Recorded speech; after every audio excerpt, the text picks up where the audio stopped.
అనుకుంటుంటాము దొంగతనం అంటే ఏ డబ్బులు దొంగతనమో లేదేదో ప్రాపర్టీసో ఇంకేవో వాల్యుబుల్ థింగ్సే అనుకుంటాం. కానీ కాదు.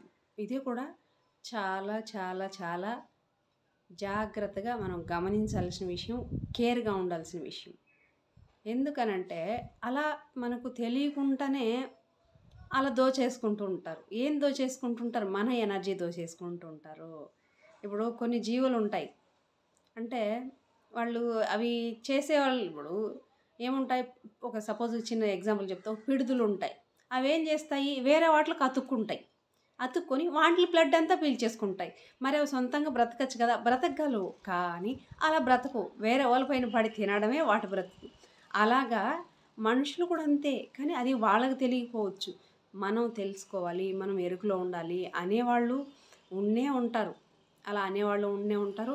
చెప్పేవాళ్ళు ఉండే ఉంటారు. ఎప్పటికీ మన చుట్టుపక్కల అదొక రకమైన అసూయతోటో లేకపోతే జెలస్ తోటో కూడా అంటూ ఉంటారు. మనం దాన్ని జాగ్రత్తగా దాన్ని కేర్‌గా పసిగట్టి దానికి దూరంగా ఉండాలి. లేకపోతే మనం అక్కడే చెప్పాలి వాళ్ళకి. ఇలా అనకూడదు అని చెప్పాలి, మాట్లాడాలి. ఓకే. Thank you.